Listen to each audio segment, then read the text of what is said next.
नमस्कार, मैं डॉक्टर स्वाति मिश्रा अपने चैनल स्वेट्स पैशन पे आपका दोबारा से वेलकम कर रही हूँ। आज जिस टॉपिक को हम पढ़ने जा रहे हैं वो बहुत इंपॉर्टेंट टॉपिक है, sociology of religion.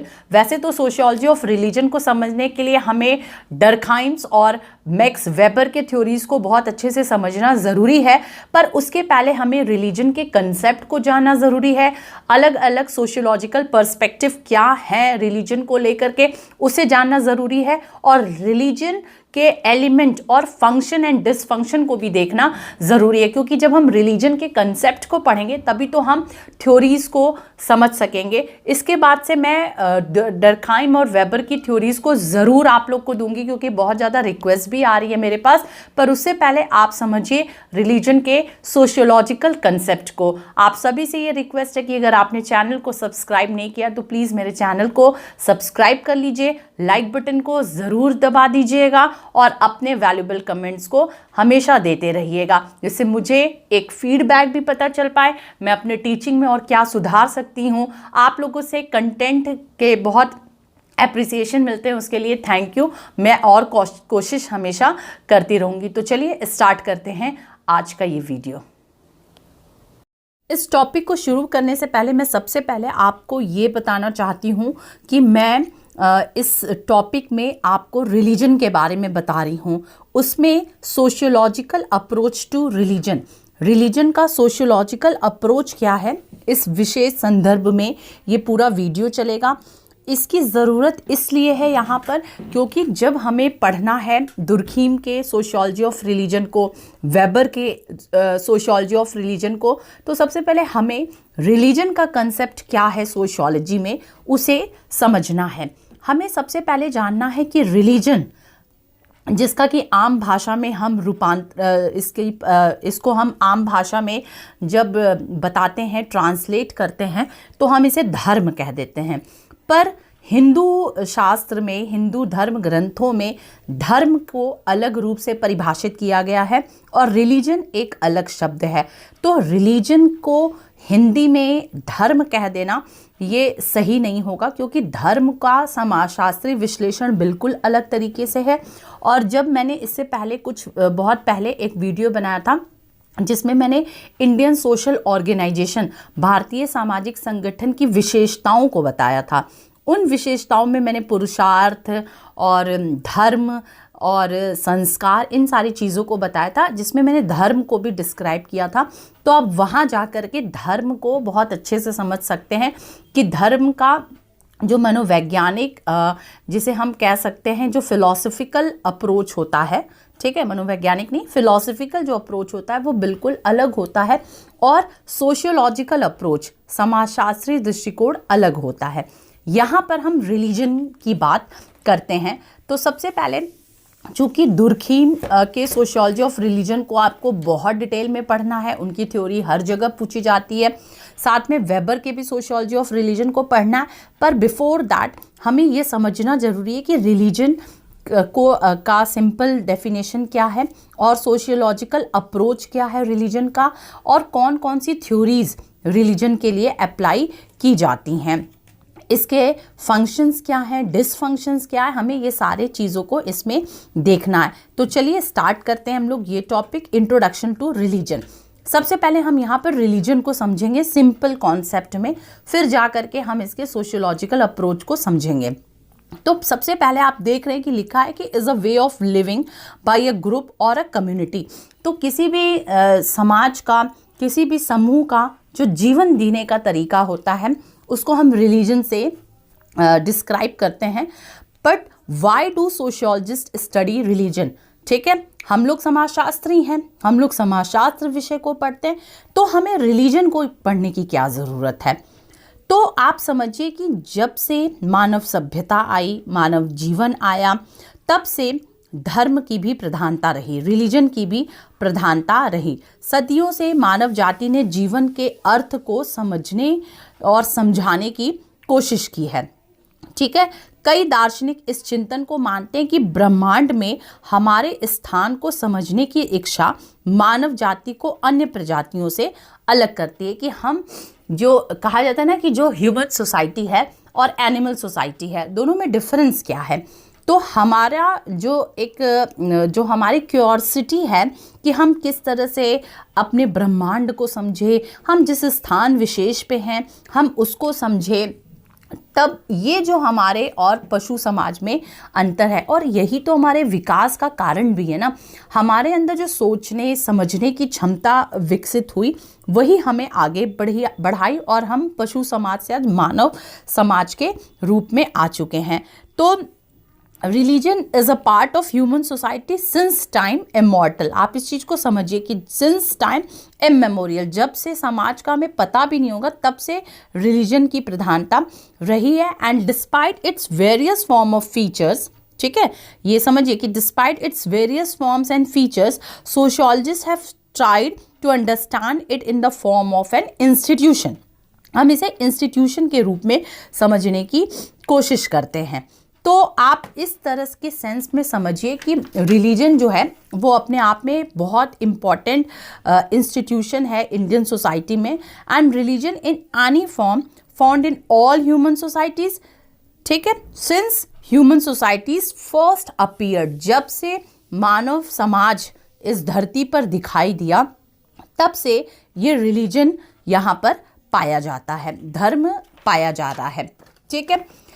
Many archaeological digs have revealed ancient ritual objects, ceremonial burial sites and other religious artifacts। बहुत सारे हमें ऐसे प्रमाण देखने को मिलते हैं, जैसे जब भी पुरातात्विक खुदाई हुई उसमें हमें अलग अलग तरह के, आप जान रहे हैं कि मूर्ति मिली, हमें अनुष्ठान से रिलेटेड जो रिचुअल्स होते हैं उससे रिलेटेड बहुत सारे वस्तुएं मिले, बहुत सारी धार्मिक कलाकृतियाँ मिली। आप जानते हैं कि बहुत सारे जो सामाजिक संघर्ष हुए हैं वो भी और युद्ध हुए हैं, बहुत सारे सामाजिक संघर्ष और जो युद्ध हुए हैं वो धार्मिक विवादों के परिणाम स्वरूप हुए हैं। इतिहास हमारा गवाह है, हमारे धर्म ग्रंथ गवाह हैं कि बहुत सारे धर्म युद्ध हुए हमारे समाज में, बहुत सारे संघर्ष हुए। तो जब धर्म की प्रधानता रही होगी तभी तो ऐसे संघर्ष हुए। तो इसलिए हम मान सकते हैं कि रिलीजन जो है ये it is one of the oldest institution, ये पुराना मतलब सबसे पुराना संस्थाओं में से माना जाता है। तो ये अभी हम लोगों ने समझा इसके इंट्रोडक्शन को, रिलीजन को सिंपल इंट्रोडक्शन हम लोगों ने समझा। अब हम इसके देखेंगे sociological approach to religion. Sociological approach to religion, अब हमें ये टॉपिक जानना है, समझना है। सबसे पहले हमें ये जानना चाहिए कि sociologist consider religion as a social phenomena. आप अच्छे से याद रखिए कि जो सोशियोलॉजिस्ट हैं वो रिलीजन को न ही साइकोलॉजिकल फिनोमेना मानते हैं, मतलब रिलीजन का ओरिजिन क्यों हुआ, धर्म की उत्पत्ति क्यों हुई, उसके पीछे अलग अलग सिद्धांत हैं, थ्योरीज हैं जिनको मैं आगे लेकर के चलूँगी। जैसे एनिमिज्म की थ्योरी है, प्रकृतिवाद की, जीवात्मवाद की, मतलब मैक्स मुलर, फ्रेजर, टायलर, इन सब की अलग अलग थ्योरीज है। अगले वीडियो में मैं उसे ज़रूर बताऊँगी, जिसमें सोशियोलॉजी के रिलीजन को रिलीजन के जो ओरिजिन है उसको सोशल फिनोमिना नहीं माना गया था। जब सोशियोलॉजिस्ट कंसिडर करते हैं रिलीजन को तो वो इसे सोशल फिनोमिना कहते हैं, सामाजिक प्रघटना मानते हैं, मतलब समाज इसके पीछे उत्तरदायी कारक के रूप में विद्यमान है, ऐसा सोशियोलॉजिस्ट मानते हैं।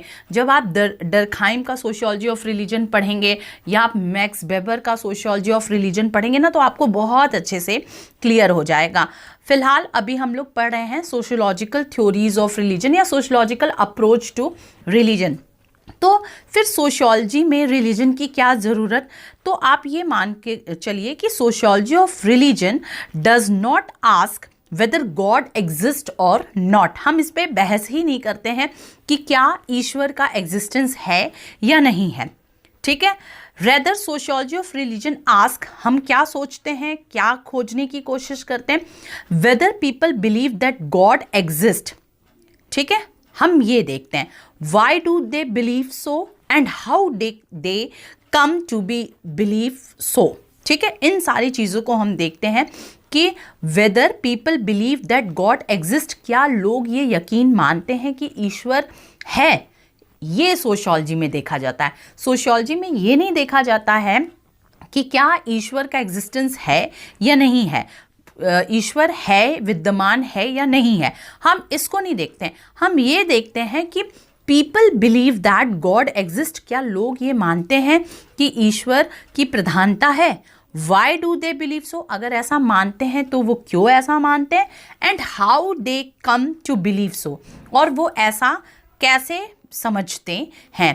इन सारी चीज़ों पे हमें सोशियोलॉजी, हमारी सोशियोलॉजी डिपेंड करती है। तो this is also the fundamental difference between the theology and sociology. ठीक है, ये फंडामेंटल डिफरेंस है थियोलॉजी एंड सोशियोलॉजी में। मतलब theology takes existence of religion or God as given, and sociology aims at studying it like any other social phenomena in a systematic manner। ठीक है, जितनी भी सोशल फिनोमिना है, जितनी भी सामाजिक प्रघटना घट रही हैं, ठीक उसी तरह हम रिलीजन को भी पढ़ते हैं, हम धर्म को भी पढ़ते हैं समाजशास्त्र में।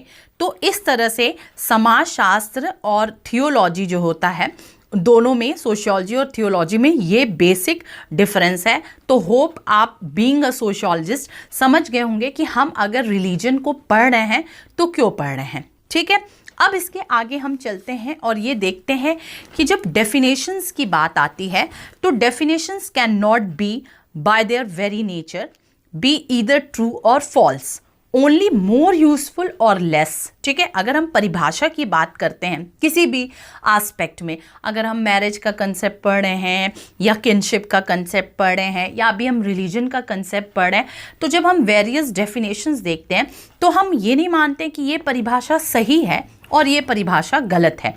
हम ये मानते हैं कि which definition is more useful and which one is less, कौन सी परिभाषा ज़्यादा हमारे लिए यूजफुल है और थोड़ा कौन कम यूजफुल है।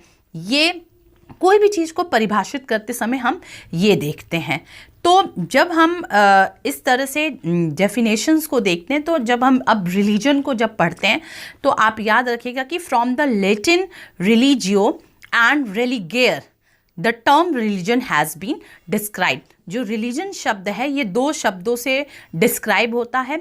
एक होता है रेलिजियो, जिसका मतलब होता है respect for what is sacred, क्या चीज़ हमारे लिए पवित्र है वो उसके प्रति जो रेस्पेक्ट है, रिलीजियो वर्ड उससे जुड़ा है। और रेलिगेयर वर्ड है कि जो हमें जोड़ के रखता है, टू बाइंड, जो हमें जोड़ के रखता है। तो हमेशा याद रखिएगा कि रिलीजन वर्ड जो है वो Latin word religio and religare इन दो शब्दों से मिलकर के बना है। रिलीजियो मीन्स होता है respect for what is sacred and religare to bind, इन सारी दो शब्दों से मिलकर के ये रिलीजन वर्ड बना हुआ है। आप अभी आगे चल के सेक्रेड को बहुत अच्छे से डरखाइम ने डिस्क्राइब किया अपने सोशियोलॉजी ऑफ रिलीजन में। उनका कंसेप्ट भी पूछा जाता है सेक्रेड एंड प्रोफेन का, पवित्र और अपवित्र का। तो जब आप डरखाइम पढ़ेंगे तो आपको बहुत अच्छे से ये चीज़ समझ में आ जाएगी। बस अभी हम इतना यहाँ ये देखते हैं कि जो चीज़ सेक्रेड है वो, और जो हमें बाइंड करके रखता है, जो हमें जोड़ करके रखता है, ये दो शब्दों से रिलीजन शब्द बना है। अब हम धीरे धीरे आगे बढ़ते हैं। Explaining the origin of the term religion, Madan and Majumdar. Madan and Majumdar का मैं एक डेफिनेशन बताती हूँ कि वो क्या बोलते हैं कि religion is a belief in supernatural power और it refers to the performance of practices which bind together or links human beings with the unseen super powers। धर्म अलौकिक शक्ति में एक विश्वास है या कर्मकांडों के प्रदर्शन को संदर्भित करता है। तो सबसे पहले आप याद रखिए कि सभी लोग कह रहे हैं कि जो रिलीजन शब्द है वो एक अलौकिक शक्ति में विश्वास है। देखिए, मैं बार बार धर्म लिखी हूँ पर मैं धर्म शब्द का इस्तेमाल बार बार नहीं कर रही हूँ, क्योंकि मैंने पहले ही बताया कि धर्म और रिलीजन दोनों का ही एनालिसिस, दोनों का ही डिस्क्रिप्शन बिल्कुल अलग है। तो यहाँ पर मैं एक बस ट्रांसलेशन के रूप में कर दिया है, पर धर्म ये नहीं है, धर्म अलग है और रिलीजन अलग है।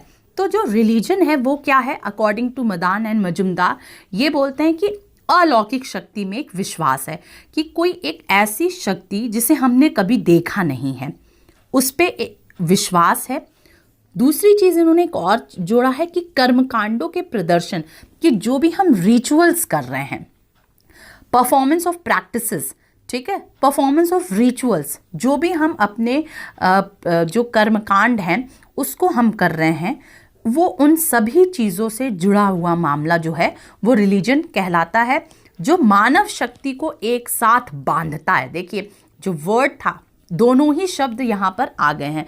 मैंने बताया था ना कि रिलीजन जो है वो लैटिन वर्ड रेलिगेयर एंड एक और चीज़ मैंने बताया था रेलिजियो, ये दो शब्द से मिलकर के बना है। रेलिजियो का मतलब होता है respect for what is sacred, जो भी चीज़ पवित्र है उसके प्रति हमारा रेस्पेक्ट, हमारा सम्मान।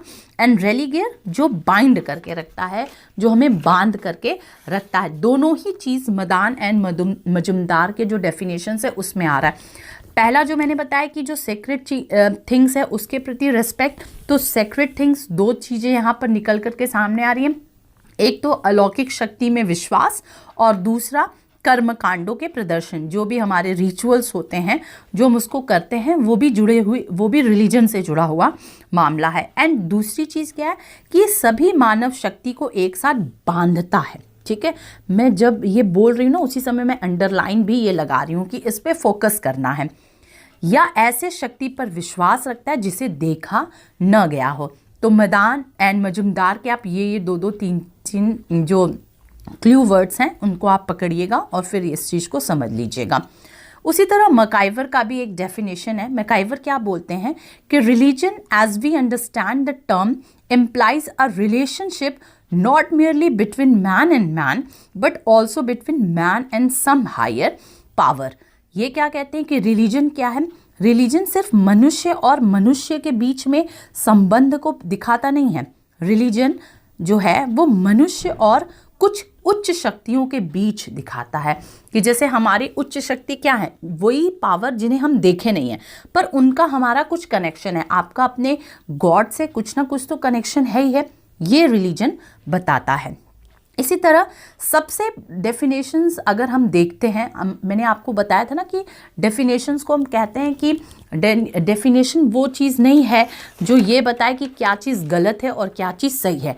डेफिनेशन वो बताता है कि कौन ज़्यादा यूज़फुल है और कौन कम यूज़फुल है।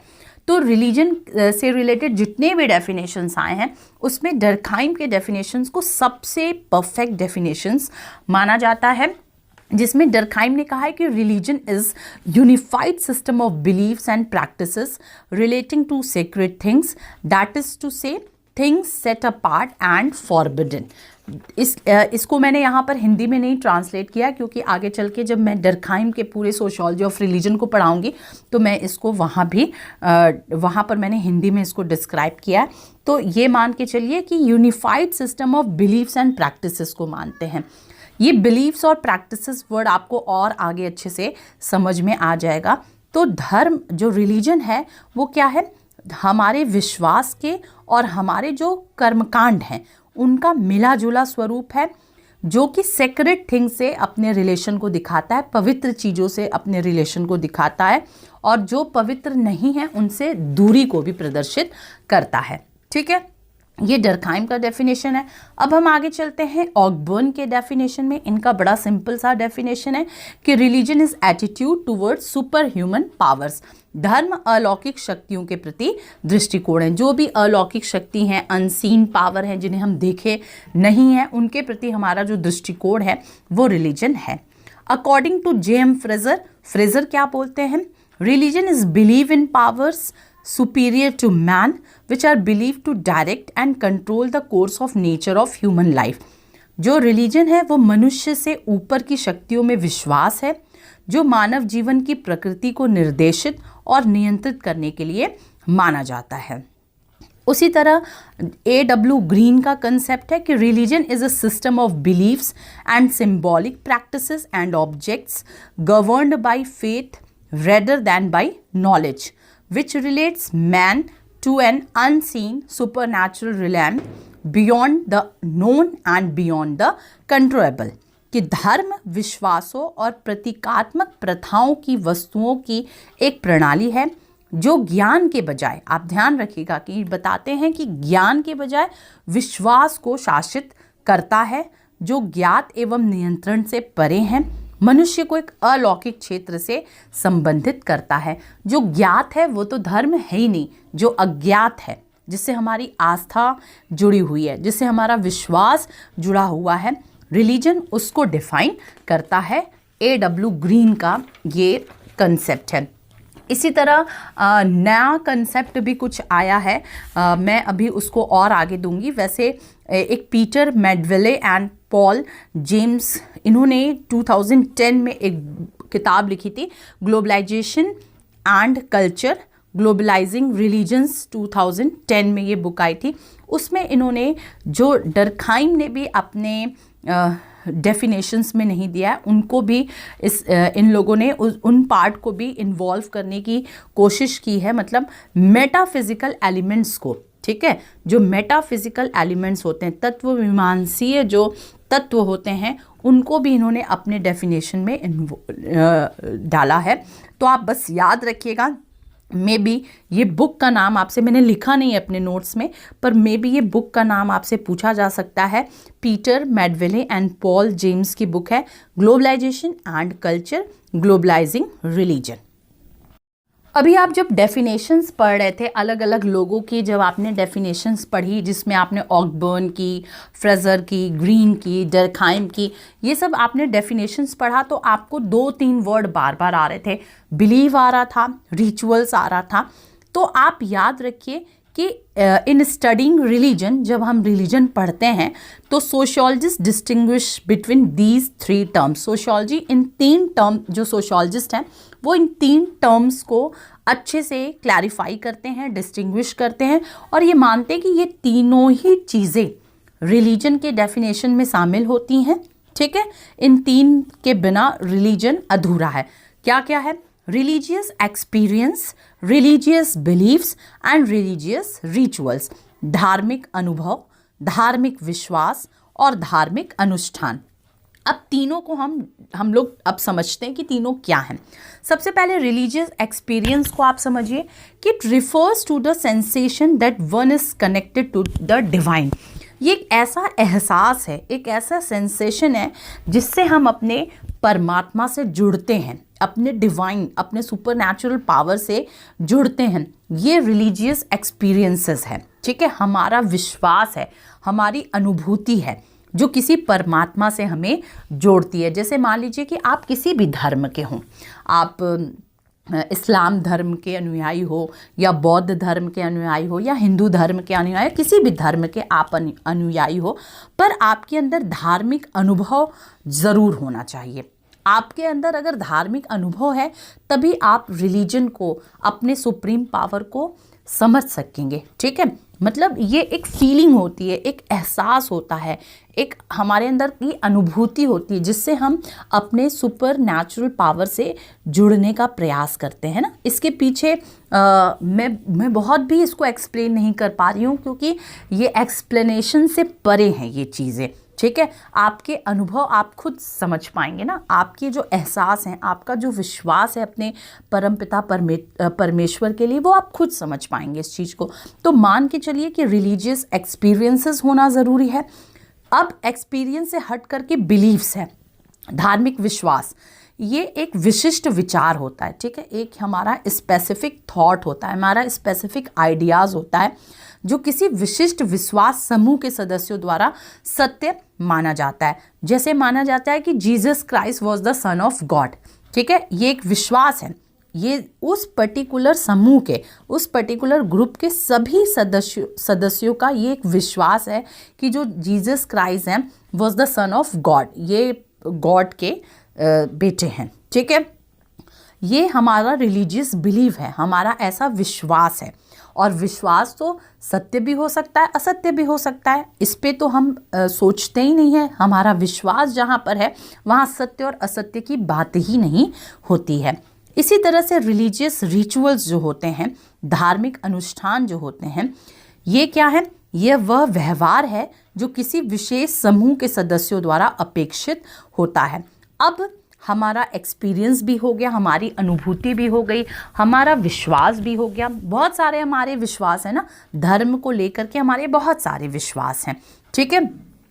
और हम उस पर्टिकुलर समूह द्वारा उसे सत्य मान लिया जाता है, सभी लोग उसे सत्य मान ले जाते हैं। हिंदू धर्म व्यवस्था में बहुत सारे ऐसे विश्वास प्रणाली है, इस्लाम धर्म व्यवस्था में बहुत सारे विश्वास प्रणाली, ऐसे जितने भी धर्म हैं सबके अपने अपने विश्वास प्रणाली है और उसी पे ये धर्म चलता है और उसी पे जो अनुयायी हैं, इसके फॉलोवर्स हैं, जो मेंबर्स हैं, वो इस पे चलते हैं। उसी तरह रिलीजियस रिचुअल्स होता है, हमारे कुछ अनुष्ठान होते हैं जो उससे जुड़े होते हैं। यह वह व्यवहार है जो किसी विशेष समूह के सदस्यों द्वारा अपेक्षित होता है। ये माना जाता है कि अगर आप इस धर्म से जुड़े हैं तो आपको ये रिचुअल अनुष्ठान करने होंगे। जैसे हिंदू धर्म में भी बहुत सारे अनुष्ठान हैं, है ना, जिसमें हम अपने तर्क को नहीं लगाते हैं। हम ऐसा मानते, चूँकि हमारा ऑलरेडी रिलीजियस बिलीव्स और रिलीजियस एक्सपीरियंसेस, अनुभव जो है इतना हमारे ऊपर हावी होता है कि हम उस अनुष्ठान को करते हैं। हम ये नहीं सोचते हैं कि इस अनुष्ठान के पीछे क्या कारण है, क्या नहीं कारण है। हम अपने सारे रिचुअल्स को निभाते चलते हैं। तो रिलीजियस रिचुअल्स आर बिहेवियर और practices that are either required or expected by the members of particular groups. ये माना जाता है कि आप इस विशिष्ट समूह के अगर सदस्य हैं तो उससे जुड़े जो भी अनुष्ठान हैं वो आपको करने होंगे, ठीक है। जैसे इस्लाम में अगर कहा जाता है कि 5 टाइम का जो अदा किया जाता है नमाज, तो उसको आपको करना है, तो उसे करना है। वो उस पर्टिकुलर समूह को ये माना जा रहा है कि आप इस समूह के सदस्य हैं तो आपको वो करना ही करना है। इसी तरह हिंदू के अगर आप फॉलोवर हैं तो आपको जो हिंदुओं के रिचुअल्स होते हैं आपको करना ही करना है। तो ये रिलीजियस रिचुअल्स होते हैं। तो सोशियोलॉजिस्ट जो होते हैं वो इन तीनों में डिफरेंस बताते हैं, religious experience, religious beliefs and religious rituals. और आप मान के चलिए इन तीनों की प्रधानता किसी भी रिलीजन के डेफिनेशन में होती है। तो मेरे ख्याल से अब आपको जो रिलीजन का डेफिनेशन था वो आपको बहुत अच्छे से समझ में आ गया होगा। Now we are going to study the sociological perspective on religion. कि what are the different sociological perspective? There are many theories of religion, and theories of religion can be divided into various categories, like theories of origin, theories of evolution, and contemporary theories regarding working of religion, कि किस तरह से धर्म काम करता है उससे related बहुत सारे थ्योरीज हैं। मतलब origin of religion is more of a calculated speculation rather than an empirically researched conclusion. ये आप ध्यान रखिएगा। तो here I am going to describe the 3 major perspective related to the theory of religion. That is, first one is functionalist perspective on religion. कि functionalist perspective on religion क्या कहता है, प्रकार्यात्मक दृष्टिकोण जो धर्म का है वो क्या कहता है, व्हाट इज कन्फ्लिक्ट पर्सपेक्टिव, संघर्षवादी दृष्टिकोण क्या कहता है, एंड व्हाट इज इंटरैक्शनिस्ट पर्सपेक्टिव। इन 3 को हम पढ़ेंगे। तो सबसे पहले हम स्टार्ट करते हैं फंक्शनलिस्ट पर्सपेक्टिव ऑन रिलीजन। आपको बहुत अच्छे से ध्यान रखना होगा कि कौन कौन से थिंकर्स फंक्शनलिस्ट पर्सपेक्टिव के हैं, कौन से थिंकर कन्फ्लिक्ट पर्सपेक्टिव्स के हैं और कौन से इंटरैक्शनिस्ट पर्सपेक्टिव के हैं। तो सबसे पहले जो दुर्खीम का हम लोग सोशियोलॉजी ऑफ रिलीजन पढ़ते हैं, तो जो डर्खाइम है वो फंक्शनलिस्ट पर्सपेक्टिव ऑन रिलीजन के फॉलोवर हैं। एंड ये क्या कहते हैं कि the central feature of all religion is the presence of sacred beliefs and rituals. अब आपको देखिए ये 2 टर्म बहुत अच्छे से समझ में आ गया होगा, बिलीव्स एंड रिचुअल्स। तो मानना है दुर्खीम का कि किसी भी धर्म में बिलीव्स और रिचुअल्स, हमारा विश्वास और कर्मकांड, ये 2 चीज़ की प्रधानता ज़रूर रहती है। And religion has 3 important function. 3 important function की बात भी फंक्शनलिस्ट पर्सपेक्टिव करता है। पहला कि providing meaning and purpose to life, promoting social cohesion and sense of belongingness, providing social control and support for the government. तो ये सारी चीज़ें फंक्शनलिस्ट पर्सपेक्टिव वाले कहते हैं। अब हम आगे जब देखते हैं कन्फ्लिक्ट पर्सपेक्टिव, इसमें आपको पता है अच्छे से कि मार्क्स जो हैं इसके फॉलोवर हैं कन्फ्लिक्ट पर्सपेक्टिव्स के, और इसी में हम थोड़ा बहुत वेबर को भी देखते हैं। तो कार्ल मार्क्स जो हैं ये कैपिटलिस्ट क्लास, आपको पता है कि कार्ल मार्क्स जो क्लास स्ट्रगल की थ्योरी है उसमें उन्होंने 2 क्लास को बताया है कि एक क्लास जिसका मोड ऑफ प्रोडक्शन पे कंट्रोल होता है वो कैपिटलिस्ट क्लास है, और हैव्स जिसको कहा गया है, और जिसका मोड ऑफ प्रोडक्शन पे कंट्रोल नहीं होता है उसे हम प्रोलेटेरिएट क्लास कहते हैं और हैव्स नॉट कहते हैं। तो कार्ल मार्क्स कहते हैं जो कैपिटलिस्ट क्लास है, capitalist class uses religious ideology as a tool of domination to mislead the proletariat about their true interest। ये कहते हैं कि जो कैपिटलिस्ट क्लास है वो एक हथियार के रूप में धर्म को लेता है, ठीक है, और उस हथियार का इस्तेमाल करके, मतलब रिलीजन का इस्तेमाल करके, वो जो प्रोलेटेरिएट क्लास है, हैव्स नॉट क्लास है, सर्वहारा वर्ग है, उसका हमेशा से शोषण करते आया है। इसलिए इन्होंने धर्म को अफीम की संज्ञा दी है कि religion is the opiate of the people. ये एक अफीम है, ठीक है, और ये अफीम का इस्तेमाल कौन करता है? पूंजीवादी वर्ग करता है, ताकि वो जो सर्वहारा वर्ग है उसका और शोषण कर सके। ये सब मार्क्स की थ्योरी, इन सबको बहुत डिटेल में आगे पढ़ना है आप लोगों को, कई लोग बहुत अच्छे से पढ़ भी लिए होंगे। अब आते हैं मैक्स वेबर की थ्योरी, जिसका अलग से मैं सोशियोलॉजी ऑफ रिलीजन का एक वीडियो बनाऊंगी ही, क्योंकि अब रिलीजन के टॉपिक्स शुरू हो गए हैं। तो मैं सोशियोलॉजी ऑफ रिलीजन में सबसे पहले आज जो रिलीजन के कंसेप्ट को बता रही हूँ, उसके अलग अलग पर्सपेक्टिव को बता रही हूँ। आगे चल के डरखाइम के सोशियोलॉजी ऑफ रिलीजन और वेबर के सोशियोलॉजी ऑफ रिलीजन पे बात होनी है। तो मैक्स वेबर क्या कहते हैं कि argued that religion could be a catalyst to produce social change. Religion एक कैटलिस्ट का काम करता है। कैटलिस्ट मतलब आप जानते हैं कि किसी भी केमिकल रिएक्शन में अगर कैटलिस्ट का इस्तेमाल किया जाता है तो वो केमिकल रिएक्शन के रेट को स्पीड अप कर देता है। तो उसी तरह रिलीजन भी है, रिलीजन भी कैटलिस्ट का काम करता है किसी भी सोशल चेंज में होने में। सामाजिक परिवर्तन अगर हो रहा है तो उसमें धर्म कैटलिस्ट का काम कर देता है, मतलब वो सामाजिक परिवर्तन की गति को तेज कर देता है। और उन्होंने इस पे तो बहुत डिटेल काम किया है, और उनकी बुक भी है Protestant ethics and the spirit of capitalism. याद रखिएगा ये वेबर की बुक है। वेबर अपनी बुक में पूरी तरह से ये एक्सप्लेन करते हैं और बताते हैं कि किस तरह से रिलीजियस इथिक्स जो होते हैं वो किसी भी सोसाइटी के चेंज में रिस्पॉन्सिबल होते हैं। और आपको पूरा डिटेल में वेबर पढ़ना है, जिसमें उन्होंने कैल्विन की थ्योरी को बताया, और प्रीडेस्टिनेशन की थ्योरी काम करती है, जिसमें जो कैल्विन है वो बिलीव करते हैं कि जो पीपल है वो दो ग्रुप्स में बटा हुआ है, सेव्ड में और डैम्ड में। मतलब गॉड ने सभी के लिए कुछ ना कुछ सोच करके भेजा है, पर चूंकि इंसान को नहीं पता है कि हम सेव्ड में हैं या डैम्ड में हैं, इसलिए सभी वर्क हार्ड करते हैं, सभी पैसे की बचत करते हैं, सभी पैसे को खर्च नहीं करते हैं ताकि वो उस कैटेगरी में जा सके। तो अभी आपको पूरी तरह से कि वेबर अगर आप नहीं पढ़ें तो सिर्फ इतना जानने पे आप बिल्कुल नहीं समझ पाएंगे, पर प्लीज़ घबराइए नहीं, आगे चल के वेबर हम लोग को डिटेल में पढ़ना है।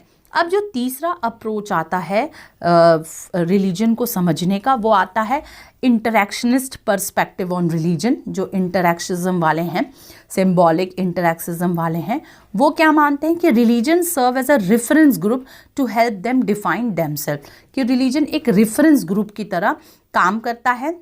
जो रिलीजियस सिंबल्स होते हैं have a meaning to large bodies of people. जो रिलीजियस सिंबल्स होते हैं, जैसे मान लीजिए कि क्रिश्चियंस में क्रॉस होता है और इस्लाम में क्रीसेंट मून एंड स्टार्स होते हैं, उसी तरह स्टार ऑफ डेविड जो होते हैं वो जूडिज्म में होते हैं, हिंदू में ओम होते हैं। तो ये जो रिलीजियस सिंबल्स होते हैं ये अपना एक बहुत बड़ा मीनिंग छोड़ते हैं। तो interactionist are interested in what these symbols communicate.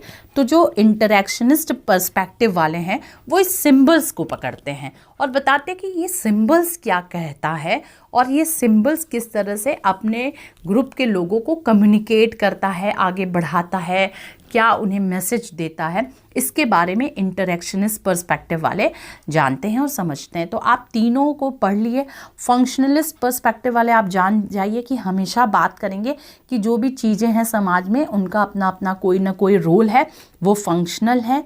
Conflict हम जो पर्सपेक्टिव वाले हैं वो विरोध देखेंगे, संघर्ष देखेंगे सारी चीज़ों में, और इंटरेक्शनिस्ट पर्सपेक्टिव वाले जो हैं वो चूँकि सिंबॉलिक बात करते हैं ना, सिंबॉलिज्म का जो सिंबल्स होते हैं उसकी बात करते हैं। तो ये रिलीजन को समझने के लिए हर रिलीजियस ग्रुप्स में जो सिंबल्स होते हैं उनको पढ़ने की कोशिश करते हैं, उनको समझने की कोशिश करते हैं और ये जानने की कोशिश करते हैं कि व्हाट दीज सिंबल्स कम्युनिकेट। तो आपने ये तीनों अप्रोच या पर्सपेक्टिव को, रिलीजन से रिलेटेड तीनों पर्सपेक्टिव को आपने समझा।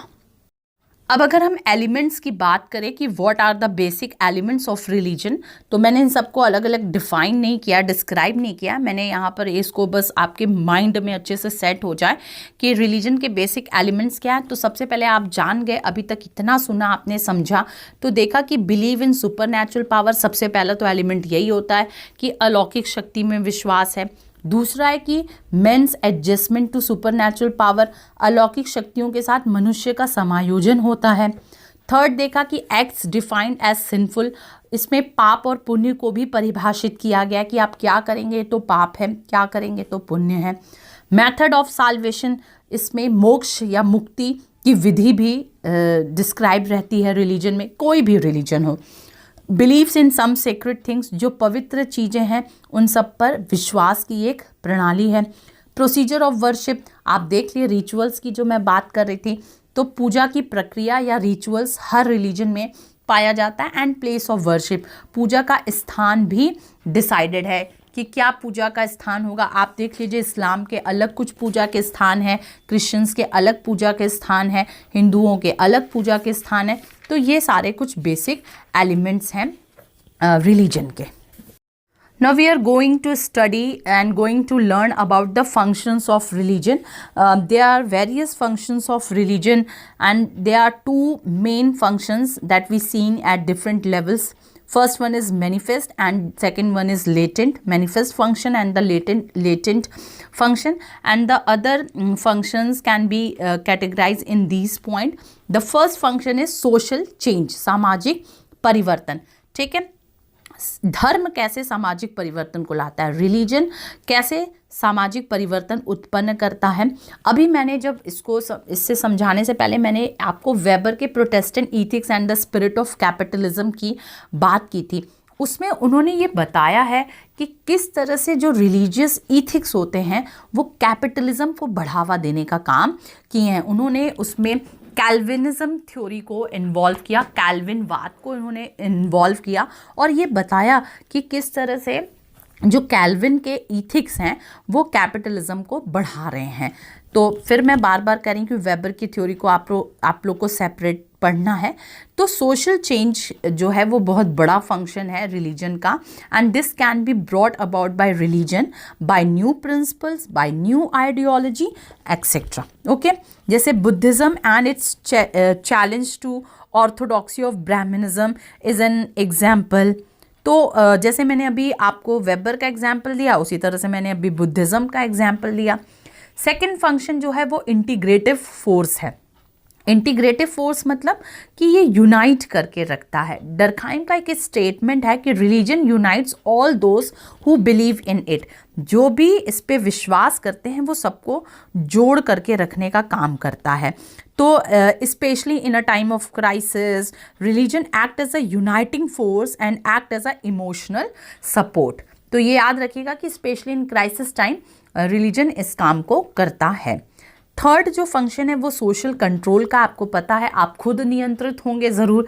अगर आप रिलीजन पे विश्वास रख के चलते होंगे तो बिल्कुल आप इस सोशल कंट्रोल के दायरे में आते होंगे। तो every religion has the concept of sins, virtue, heaven, good और बैड।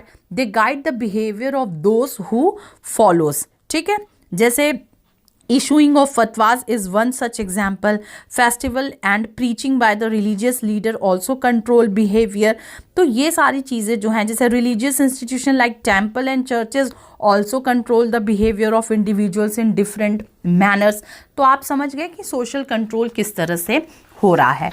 उसी तरह से अगर हम अगला फंक्शन देखेंगे तो अगला फंक्शन है इंटेलेक्चुअल फंक्शन। तो इंटेलेक्चुअल फंक्शंस में कैसे हुआ कि it provides answer to many questions which are not answered by other bodies of knowledge, जैसे process of life and death, ये सारी चीज़ें जो कहीं भी जवाब नहीं दिया जा पाता है, ये रिलीजन उसको परिभाषित करता है. There are some normative roles of religion also, like it acts as a moral guidelines कि पीस, फ्रेटर्निटी, लव, हर रिलीजन जो है वो अपने फॉलोवर्स को बताता है कि किस तरह से हमें आपसी प्यार से रहना चाहिए, किस तरह से हमें भेदभाव को नहीं स्वीकारना चाहिए, किस तरह से हमें शांति कायम करके रखनी चाहिए. The next role is ritual role, कि जो रिचुअल्स रोल भी होते हैं, अभी हमने पढ़ा था रिलीजन में कि बिलीव्स और रिचुअल्स जो इसके एक अभिन्न अंग के रूप में है. तो religious conventions and practices also direct marriages, mutual relations of family members and so on. According to Hindu philosophy, kama is one of the fourth purushartha, तो ये भी इसको एक्सप्लेन करते हैं. And the last function is comforting functions. किस तरह से ये कंफर्टिंग फंक्शंस का भी काम करता है. तो religion comforts people through illness, death and other crises. Malinowski saw religion as assisting the individuals to cope up with stress and anxiety. देखिए, आपको कभी बहुत ज़्यादा स्ट्रेस होता है, कभी बहुत ज़्यादा एंजाइटी फील होती है, तो होता है ना, अरे छोड़ो यार, अब भगवान पे छोड़ दो, ईश्वर पे छोड़ दो, अपने अल्लाह पे छोड़ दो. हम ऐसा कहते हैं ना, जब भी हम बहुत ज़्यादा स्ट्रेस में होंगे हम बोलेंगे आप हटाओ, अब जो मालिक जो समझेगा वही होगा. एक हिंदू में एक ये कहा भी जाता है ना, हो ये वही जो राम रचि राखा. हम मान के चल देते हैं कि वही होगा जो राम ने रच करके भेजा है. तो इस तरह से रिलीजन जो हमें कंफर्टिंग फंक्शंस भी प्रोवाइड करता है. हम जैसे अगर मान लीजिए आपके यहाँ किसी के यहाँ भी अगर कोई बहुत ज़्यादा ऐसी स्थिति में है कि डॉक्टर जवाब देते हैं, तो डॉक्टर भी ये कहते हैं ना कि 99% तो अब मेरी तरफ से ना है, पर 1% अभी भी ईश्वर की तरफ से है, आप मान के चलिए. फिर हम दुआ, प्रार्थनाएं, ये सारी चीज़ें करते हैं. तो इस तरह से रिलीजन हमें कंफर्टिंग फंक्शंस भी प्रोवाइड करता है. Still this there are many dysfunctional things also. बहुत सारे dysfunctional things भी हैं रिलीजन्स के साथ. आपको पता है, जैसे वार, टेररिज्म, ये सारे रिलीजन की वजह से हो रहे हैं. डिसऑर्गेनाइजेशन एंड डिसयूनिटी भी देखने को मिल रही है. सोशल प्रोग्रेस भी इससे बहुत प्रभावित होता है. अगर कोई भी देश टेररिज्म के अंदर आ जाता है, या कोई भी स्पेसिफिक स्टेट अगर टेररिज्म को झेल रहा है, तो वहाँ पर क्या हो रहा है कि वहाँ पर जो सोशल प्रोग्रेस होनी चाहिए वो उतनी नहीं हो पा रही है. तो उसको भी ये हिंडर्स करने का काम करता है. Peoples practice superstitions. अब रिलीजन को फॉलो करते करते कब हम सुपरस्टिशन में प्रवेश कर जाएंगे हमें भी नहीं पता. हम अंधविश्वास, जैसे आपने पढ़ा ना कि रिलीजन क्या है, एक विश्वास की प्रणाली है, एक बिलीफ सिस्टम है. तो कब ये विश्वास अंधविश्वास में बदल जाएगा ये भी नहीं पता. तो हमें इस चीज़ से बचना होगा. और साथ में it is the basis of communal behaviour also. तो these are all dysfunctional things associated with the religions. Okay, तो ये सारी चीज़ आपने देखा. आपने ये रिलीजन के कंसेप्ट को समझ लिया होगा पूरी तरह से. माइंड अब एकदम से क्लियर हो गया होगा. पहले ज़रूर इसको पूरा सुनिएगा, अच्छे से समझ लीजिएगा, तभी आप आगे थिंकर्स को समझ सकेंगे. और अब ये वीडियो को मैं यहीं पर एंड कर रही हूँ. सोर्सेज आपको दिख रहे होंगे जहाँ जहाँ से हेल्प लेकर के मैंने ये वीडियो को पूरा बनाया है, कंटेंट को रेडी किया है. तो चलिए, आप सभी को मेरा नमस्कार. फिर अगले वीडियोस के साथ आप सबसे ज़रूर मिलूँगी. तब तक के लिए बाय बाय, टेक केयर.